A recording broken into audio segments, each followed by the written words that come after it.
ఓం శ్రీమాత్రే నమః. ఓం గం గణపతయే నమః. ఓం నమః శివాయ.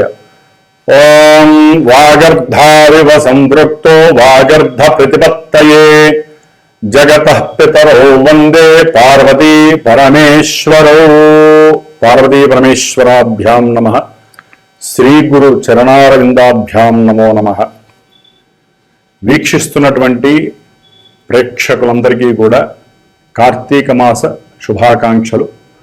ధర్మో రక్షతి రక్షితః. మన యొక్క సనాతన ధర్మాన్ని మనం కాపాడుకుంటూ రక్షించుకున్నట్లయితే మన యొక్క ఆచారాలు సాంప్రదాయాలని మనం గనక నిత్యము ఆచరిస్తూ దైవానుగ్రహాన్ని పొందటానికి జపరూపేణ, నామరూపేణ, స్తోత్రరూపేణ, హోమరూపేణ లేదా అభిషేక రూపేణ, కీర్తన రూపేణ, ఏదో రూపేణ మనము ఆ భగవద్ ధ్యానాన్ని గనక ఆచరించినట్లయితే శరీరము, మనసు, బుద్ధి అట్లాగే పంచేంద్రియాలు ఇవన్నీ కూడా చక్కగా నిలబడి మన యొక్క జీవితం మొత్తము కూడా శాశ్వతమైనటువంటి ఎన్నో శుభ ప్రక్రియల్ని అనుభవింపజేస్తూ జన్మ సార్థకతని ప్రసాదిస్తూ ఉంటాయి. ముఖ్యంగా వీక్షిస్తున్నటువంటి ప్రేక్షకులందరూ కూడా ఒక విషయాన్ని గుర్తుపెట్టుకోండి. ఈ గోచార కాలచక్రము మనకి శరీరం బట్టిది. ఎందుకంటే ఇది చంద్రుడికి సంబంధించినటువంటిది. మనం జన్మించినటువంటి సమయంలో డేటు, టైము, ప్లేసు ఏదైతే ఉంటాయో అవి మాత్రమే మనకి ప్రాణం లాంటిది. ఎందుకంటే ఆ మనం పుట్టిన ఆ సమయానుకూలంగా మాత్రమే మనకి ఒక లగ్నము అనేటటువంటి ఒక ప్రాణము ఏర్పడుతుంది సూర్యుడి యొక్క ఉదయం ద్వారా అస్తమయం ద్వారా. కాబట్టి ఆ లెక్కల ద్వారా ఏర్పడినటువంటి ఈ ప్రాణము అంటే జన్మ లగ్నం అనేటటువంటిది దాన్ని బట్టే మనకి ఏ ఏ భావాలు ఏ విధంగా ఉంటాయి. అది ఆరోగ్యము, ధనము, విద్య, సహాయ సహకారాలు, ఇట్లా ముఖ్యంగా వివాహము, సంతానము, కర్మ, ఉద్యోగము, వ్యాపారము, అభీష్ట సిద్ధి, చివరికి మనం పోయేటటువంటి నిద్ర, ఇవన్నీ కూడా ఆ భావాల్ని బట్టి మాత్రమే ఆధారపడి ఉంటాయి. మరి అట్లాగే దశలు, అంతర్దశల్ని బట్టి కూడా మన యొక్క జన్మజాతకం రీత్యా మాత్రమే ఇప్పుడు కాలమానంలో ఈ గోచారము అన్వయిస్తూ ఉంటారు. కాబట్టి జన్మగోచారము అంటే ఇప్పుడు చెప్పేటటువంటి ఈ మేషరాశి నుంచి ద్వాదశ రాశి ఫలితాలు మీనరాశి వరకు కూడా కొంతవరకు మాత్రమే మనం అన్వయించుకోవడానికి అవకాశం ఉంటుంది. జన్మజాతకము మాత్రమే పర్ఫెక్ట్ రిజల్ట్స్ని మనకి ఇస్తుంది. అంటే ఎవరికి ఏ విధమైనటువంటి సమస్యలు అనుభవిస్తున్నా, ఈవెంట్స్ జరగకపోయినా, అట్లాగే ఏదైనా అనర్థాలు జరుగుతున్నా, ప్రమాదాలు జరుగుతున్నా, లేదా వివాహాలు ఆలస్యము, సంతానపరంగా సమస్యలు ఏవి జరిగినా అవన్నీ కూడా జన్మలగ్నానికి మాత్రమే లింక్ అయ్యి ఉంటాయి. దశ అంతర్దశలు మాత్రమే మనల్ని ప్రభావితం చేస్తే గుర్తుపెట్టుకోండి. ఎందుకంటే కొంతమంది మాకు జన్మగోచారంలో చెప్పినవన్నీ జరగట్లేదండి అంటారు, కొంతమంది మాకు జరుగుతున్నాయండి అంటారు. కాబట్టి కొంతమంది ఇవన్నీ ట్రాష్ అని తీసేస్తారు. ఏది ట్రాష్ ఉండదండి, ప్రతిదీ కూడా గ్రహాలు ఇచ్చేటటువంటి ఫలితాలను బట్టే ఆధారపడి ఉంటాయి, అది గుర్తుపెట్టుకోండి. కాబట్టి ఎవరైనా జన్మజాతక రీత్యా తెలుసుకోవాలి అనుకుంటే చక్కగా మా యొక్క శ్రీమాత జ్యోతిషాలయ పీఠానికి ఫోన్ చేసి మీ యొక్క జన్మజాతక విశేషాలని చక్కగా తెలుసుకోవచ్చు. అట్లాగే ముఖ్యంగా మనకి ఈ యొక్క కాలచక్ర గోచారంలో ఇప్పుడు ప్రజెంట్ నవంబర్ 1 నుంచి నవంబర్ 30వ తేదీ వరకు కూడా కార్తీక మాస విశేష శుభాకాంక్షలు. అట్లాగే కార్తీక మాసంలో ఎన్నో విశేషమైనటువంటి పండుగలు మనకి కనిపిస్తూ ఉంటాయి. 5వ తారీఖు నవంబర్ 5 పౌర్ణమి, కార్తీక పౌర్ణమి కావచ్చు. 8వ తారీఖు సంకష్టహర చతుర్థి గణపతి పండగ కావచ్చు. అట్లాగే నవంబర్లో మనకి 18వ తారీఖు మాస శివరాత్రి, 20వ తారీఖు కార్తీక అమావాస్య గురువారము. అట్లాగే మార్గశిర మాసం కూడా వస్తుంది 21 నుంచి 26వ తారీఖు నవంబర్ 26వ తారీఖున మరి సుబ్రహ్మణ్య షష్ఠి, కుమార షష్ఠి. మనకి సంవత్సరానికి ఒకసారి ఆ సుబ్రహ్మణ్యేశ్వర స్వామి వారి యొక్క అనుగ్రహం మనకి లభిస్తూ ఉంటుంది. కాబట్టి వివాహం కానటువంటి వాళ్ళు, ఆలస్యమైనటువంటి వారు, దంపతుల మధ్య ఏదైనా ఎడబాట్లు జరిగినటువంటి వాళ్ళు, అట్లాగే జన్మజాతకంలో కుజదోషాలను ఉంటాయి. మన జన్మజాతకంలో లగ్నం నుంచి చంద్రలగ్నం నుంచి కూడా 1, 2, 4, 7, 8, 12 ఈ స్థానాల్లో కుజగ్రహం ఉన్నా, కుజగ్రహ దృష్టి ఉన్నా కూడా, కుజ శుక్రుల సంబంధము ఉన్నా కూడా ఎన్నో రకాలైనటువంటి సమస్యలు వివాహపరంగా కావచ్చు, సంతానపరంగా కావచ్చు, ఇట్లా కుజదోషాలని మనకి ఎన్నో ఇబ్బందులు, కాలసర్పయోగ దోషంలో కూడా కుజగ్రహ ప్రభావం ఉంటుంది. అట్లాగే ముఖ్యంగా 28వ తారీఖు కాలభైరవాష్టమి. కాబట్టి ఇన్ని రకాల పండుగలు మనకి కార్తీక మాసంలో కనిపిస్తున్నాయి, మార్గశిర మాసంలో.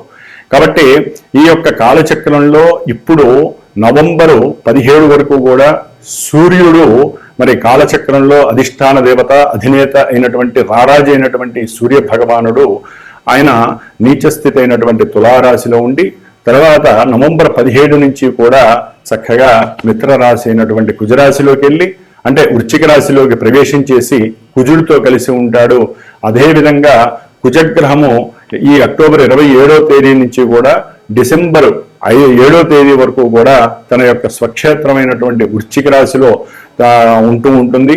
అట్లాగే బుధగ్రహము ముఖ్యంగా ఇటు తులారాశిలో ఉండి మళ్ళీ నవంబర్ మాసంలో వృశ్చిక రాశిలోకి వెళ్ళి మళ్ళీ తులారాశిలోకి వచ్చి వక్రత్వం పొంది వ్యాపారస్తులకి, అట్లాగే చదువుకునే విద్యార్థులకి ఇది చాలా కొన్ని ఇబ్బందులు కూడా క్రియేట్ చేసేటటువంటి పరిస్థితి బుధగ్రహం ఇస్తుంది. గురుగ్రహము మరి ఆల్రెడీ మనకి అక్టోబర్లోనే 18వ తారీఖున ఉచ్చస్థితి అయినటువంటి కర్కాటక రాశిలోకి వచ్చి ఎన్నో విశేషమైనటువంటి శుభ ఫలితాలు అందిస్తున్నారు. ఆయన డిసెంబర్ 5వ తారీఖు వరకు ఆయన ఇదే రాశిలో ఉంటారు. ముఖ్యంగా శని భగవానుడు మరి వక్రత్వం చెంది 4-5 నెలలు అవుతోంది. ఆయన మీనరాశిలో ఉండి అదే మీనరాశిలో పూర్వభాద్ర నక్షత్రంలో ఈ నెల నవంబర్ 28వ తేదీన మళ్ళీ రుజుమార్గం డైరెక్ట్ మోషన్లో ప్రభావితం చేస్తాడు. ఎన్నో రాశుల్ని ప్రభావితం చేసి ఏలినాటి అష్టమ అర్ధాష్టమ శని ప్రభావాలు అధికంగా ఉండేటట్టుగా కొన్ని రాశులు ఉన్నాయి కదా, ఆ రాశులందరికీ మళ్ళీ ఆ యొక్క ఇబ్బందులు, సమస్యలు మళ్ళీ ప్రిపేర్ అవుతూ ఉంటాయి.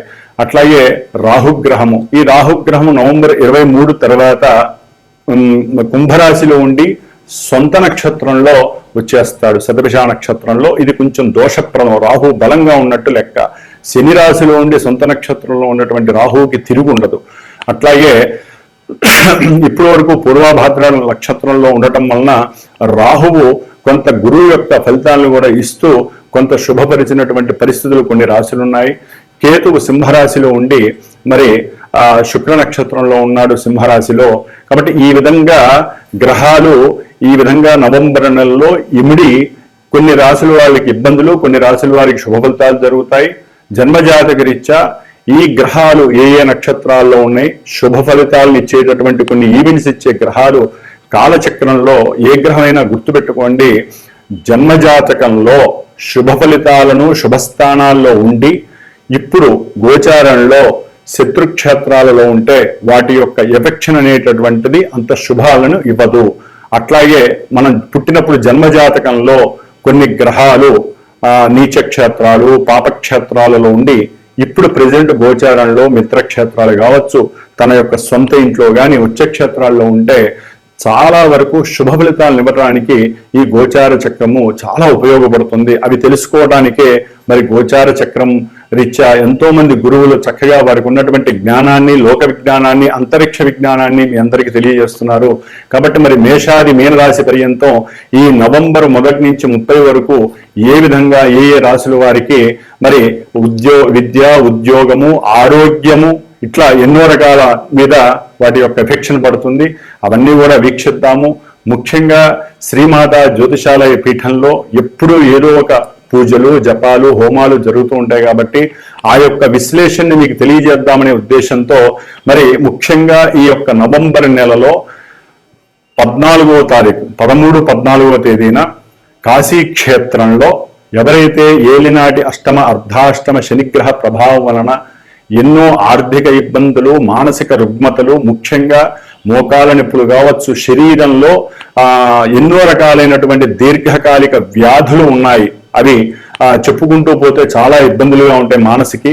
కాబట్టి ఎవరైతే అనారోగ్య రీత్యా బాధపడుతూ ఉంటారో, ఎవరైతే మానసికంగా డిప్రెషన్ లెవెల్లో ఉంటారో, అనుకున్న పనులన్నీ ఆలస్యంగా జరుగుతూ ఉంటాయో వాళ్ళందరికీ శనిగ్రహ దోష కర్మదోష పరిహారార్థమై కాశీ క్షేత్రంలో ఈ నవంబర్ నెలలో 12వ తారీఖు నుంచి 16వ తారీఖు మధ్యలో 13, 14 తారీఖుల్లో పరమేశ్వరుడికి గంగానది ఒడ్డున కూర్చొని చక్కగా బ్రాహ్మణుల యొక్క సమక్షంలో గంగాజలంతో మృత్తికాలింగార్చన, శతలింగార్చన అంటే 108 లింగాలు చక్కగా మృత్తిక పుట్టమ్మలతో తయారు చేసి మహన్యాసపూర్వకంగా ఎవరైతే గోత్రనామాలు అందజేస్తారో పీఠానికి ఫోన్ చేసి వారికి ఉన్నటువంటి దోషాలు పోవటానికి, వారికి ఉన్న రుగ్మతలు పోవటానికి, అనారోగ్య దోషాలు పోవటానికి మాత్రమే ఈ యొక్క కార్యక్రమం పెట్టబడింది.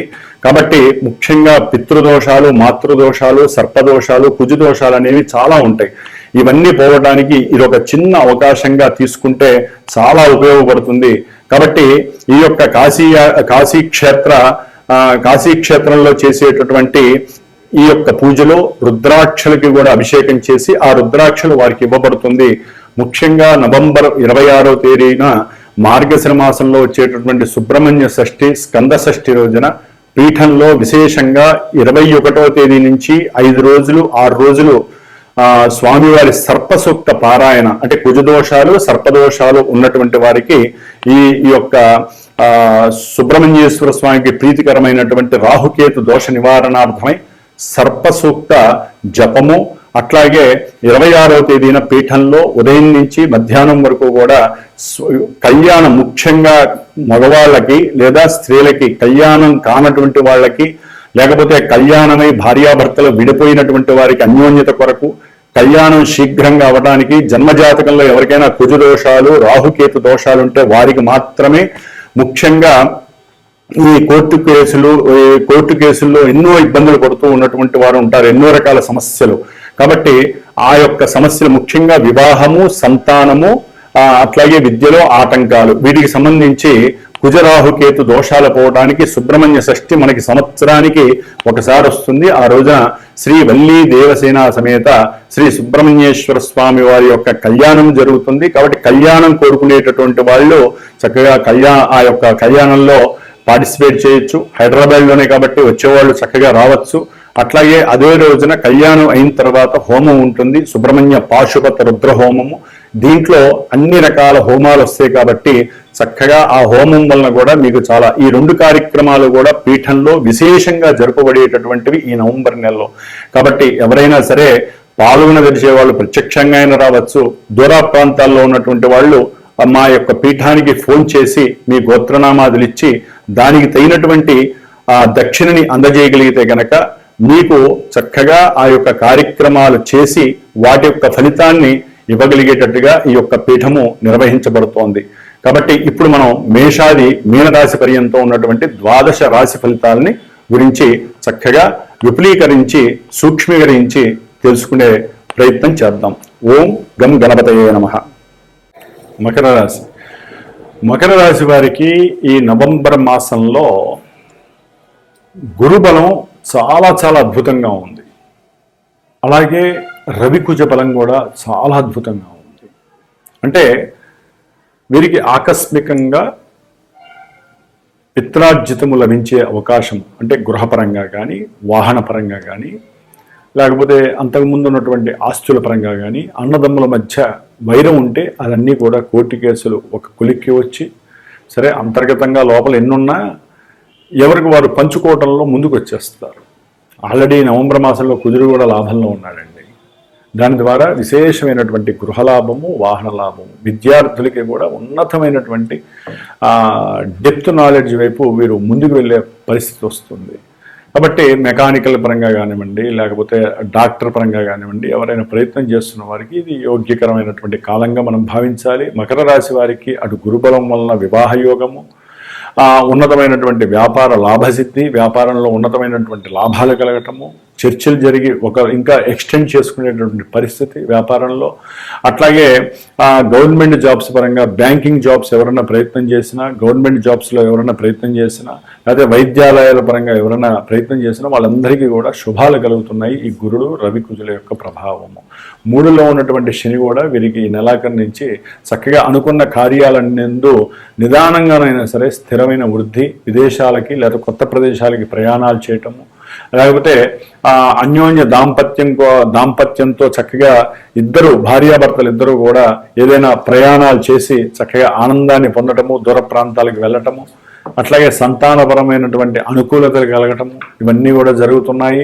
ముఖ్యంగా అష్టమంలో ఉన్నటువంటి కేతువు కొంత భంగాలు కలిగజేస్తాడు. సంతానపరమైనటువంటి విచ్ఛిన్న దోషాలు కావచ్చు. అంటే కేతువు మంచివాడు కాదు కాబట్టి కొంచెం అంటే రవి వలన కొంత లాభం సిద్ధిస్తున్నాయి. నవంబర్ 17 తర్వాత కేతు అనేటటువంటి వాడు మాత్రము గణపతి ఆరాధన, ఉండ్రాలు నివేదన చేయండి, ఆయనకి బెల్లం వేసి, దాని ద్వారా కూడా కేతువు కొంత శాంతింపజేస్తాడు.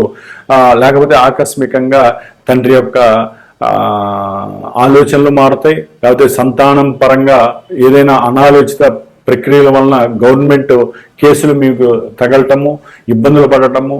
కేతు అనేటువంటి కూడా అష్టమంలో ఉండకూడదు కాబట్టి గణపతి పూజలో, గణపతి హోమము, లేకపోతే కేతువుకి సంబంధించిన ఉలవలు ప్రతి మంగళవారము లేకపోతే ఆదివారము గోమాతకు తినిపించడం చేయండి. ద్వితీయంలో ఉన్నటువంటి రాహు కుటుంబంలో కొంత అభీష్టము బదులు లేనిపోని తంటలు తెచ్చిపెట్టే అవకాశం ఉంటుంది. ఆర్థికంగా కొంత వెసులుబాటు అయితే దొరుకుతుంది ఈ నెల 23 తర్వాత. కానీ కుటుంబంలో ఆర్థికపరమైన సమస్యలు అయితే తలెత్తే అవకాశం ఉంటుంది కాబట్టి కొంచెం రాహుకేతులకు సంబంధించి సర్పగ్రహ ప్రభావం ఉంటుంది కాబట్టి కాస్త సుబ్రహ్మణ్య ఆరాధన చేసుకోండి, లేదా సుబ్రహ్మణ్యేశ్వర అష్టోత్తరాన్ని ఇంట్లోనే చేసుకోండి. కాస్త వడలు, మినప వడలు దుర్గాదేవికి నైవేద్యం పెట్టండి, అట్లాగే ఉండ్రాలు గణపతికి నైవేద్యం పెట్టండి, అంతా శుభమే జరుగుతుంది. ముఖ్యంగా వ్యాపారానికి సంబంధించిన విషయాలలో బుధుడు అటు శుక్రుడితో కలిసి ఉంటాడు, అట్లాగే రవి కుజులతో కలిసి ఉంటాడు కాబట్టి ఉన్నంతలో వ్యాపారంలో అనుకున్న విధంగా ముందుకు వెళ్తూ ఉంటారు. వ్యాపారపరంగా ఏదైనా అప్పులు ఉన్నా కూడా తీర్చే పరిస్థితి ఉంటుంది. అట్లాగే తండ్రి గారి వల్ల కూడా పూర్వపు ఆర్జితం కూడా కలిసే అవకాశం ఉంటుంది. ఏదైనా గ్రహస్థితి అయితే అనుకూలంగా ఉంది, ఒక రాహుకేతువులే వీరికి అనుకూలంగా లేరు కాబట్టి వీరిని అనుకూలంగా ముఖ్యంగా శుక్రగ్రహ బలము విద్యార్థులకి మంచి మేధస్సు కలగటం, కొత్త కొత్త ఇన్నోవేషన్స్ కలగటము, లేదా భార్యాభర్తలు అన్యోన్యంగా ఉండి చక్కగా సుఖాలని భోగాలని కూడా చక్కగా వారు అనుభవించటము, కొత్త వెహికల్స్ కొనటము, అట్లాగే సంతానపరమైనటువంటి యోగము భాగ్యము కలగటము వీరికి కలగడానికి ఎక్కువ అవకాశాలు ఉన్నాయి. కాబట్టి మకర రాశి వారికి ఉన్నంతలో చక్కగా ఉంది, అనుకూలమైన స్థితి నవంబర్లో కనబడుతోంది. ఓం లక్ష్మీనారాయణాభ్యాం నమః. వీక్షిస్తున్నటువంటి ప్రేక్షకులందరికీ ఒక చిన్న విన్నపం అండి. మనకి ఈ యొక్క కమ్యూనికేషన్ అంటే ఇంటర్నేషనల్ కమ్యూనికేషన్ కావచ్చు, దూరాభారాల్లో ఉన్న వాళ్ళు కావచ్చు, మనకి దగ్గరలో ఉండి ఎప్పుడు మనం సెల్ ఫోన్ వాడుతూ ఉంటాం. ఆ సెల్ ఫోన్లో ఎక్కువగా యాక్టివేట్ చేసేది మనము వాట్సప్. అంటే కమ్యూనికేషన్లో ముఖ్యమైనటువంటి భాగం ఏదైనా అంటే సెల్ ఫోన్లో వాట్సప్. తెల్లారు లేస్తే వాట్సప్ ఆన్ చేస్తే మన బంధువుల ద్వారా కావచ్చు, ఆయన ద్వారా కావచ్చు, తల్లి తండ్రి కొడుకు ఎవరైనా సరే ఆ వాట్సప్ అనేటటువంటి ఆ వాట్స్ యాప్ని ఎక్కువగా యూజ్ చేస్తూ చాలా తన్మయత్వాన్ని, ఆనందాన్ని, ఎక్కడెక్కడ విషయాలని మనం చేరవేసుకుంటూ వాట్సప్ అనే ద్వారా చక్కగా వీడియో కాల్లో మాట్లాడతాం, మామూలుగా వాయిస్ కాల్ మాట్లాడతాం, మెసేజ్లు పంపిస్తూ తీసుకుంటూ ఉంటాం. మరి ఇటువంటి వాట్సాప్ని మరి ప్రస్తుత పరిస్థితుల్లో మరి ఇది అమెరికా యాప్ అని చెప్పి విన్నాను. మరి అమెరికాలో ఉన్న ఫ్లక్చువేషన్స్ వలన మరి దేని వలన తెలియదు, వాట్సప్ అనేటటువంటిది మనకి పెద్ద అగాధమైనటువంటి విషయం అయిపోయింది. వాట్సప్లో మెసేజ్లు నెలకి ఇన్ని మాత్రమే పరిమితం చేస్తూ ఒక వ్యక్తికి ఒక మెసేజ్ చేస్తే అది పోతోంది. ఒక 250 మందికి మెసేజ్ చేయాలంటే ఒక్కసారే జరుగుతోంది. కాబట్టి మనకున్న కమ్యూనికేషన్ దెబ్బతింటోంది. కాబట్టి మన ఇండియాలో జోహో అనేటటువంటి ఒక తమిళ్ యాప్, తమిళియన్ ఒక ఆయన మరి అరట్టాయ్ అనేటటువంటి వాట్సాప్కి ప్రత్యామ్నాయంగా ఈ మెసేజెస్ కానీ ఏదైనా సరే మనకున్న టాలెంట్తో ఆయన ఏర్పాటు చేశారు. కాబట్టి దీన్ని మనం ఎరట్టాయ్ అనేటటువంటి ఈ వాట్సాప్ బదులు మనం ప్రత్యామ్నాయంగా పెట్టుకుంటే మన కమ్యూనికేషన్ వ్యవస్థ దెబ్బతినకుండా ఉంటుంది.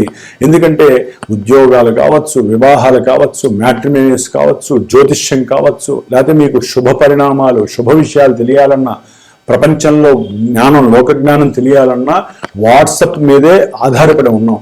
ప్రస్తుత పరిస్థితుల్లో మనకి వ్యక్తులతో సంబంధం లేదు. మనకి ఈ యొక్క కమ్యూనికేషన్ వ్యవస్థ పడిపోకూడదు. సత్సంబంధాలు అనేవి ఆల్రెడీ కుటుంబాల్లో దూరం అయిపోయినాయి. ఏదో వాట్సాప్లోనూ మనం ఆ సత్సంబంధాలని మనం చక్కగా అనుభవిస్తున్నాం. కాబట్టి అందరూ కూడా గుర్తుపెట్టుకోండి, అరట్టాయ్ అనేటటువంటి ఇండియన్ యాప్ని అందరూ చక్కగా పెట్టుకోండి. ఎందుకంటే నేను మీకు విషయం చేయాలన్నా మీరు ఆ అరట్టాయ్ యాప్లో ఉండాలి. కాబట్టి చక్కగా ఈ యొక్క యాప్ని అందరూ డౌన్లోడ్ చేసుకోండి. చక్కగా ప్లే స్టోర్కి వెళ్ళి అందరం కూడా ఈ యొక్క యాప్ ద్వారా మళ్ళీ మన యొక్క కమ్యూనికేషన్ పునరుద్ధరణం చేసుకుంటూ ముందుకు వెళ్ళాలని, ఏదో నాకు తోచినటువంటి ఈ విషయాన్ని అందరికీ తెలియజేయాలని, నేను అనుభవిస్తున్నటువంటి వాట్సాప్ని కొంత ఇబ్బందిగా మారింది. కాబట్టి మీరందరూ అరట్టాయిని యూజ్ చేయండి. భవిష్యత్తులో మనందరం కూడా ఆ యొక్క యాప్ ద్వారా కమ్యూనికేట్ చేసుకుంటూ శుభాలని చర్చించుకుందాం. ఓం శుభమస్తు.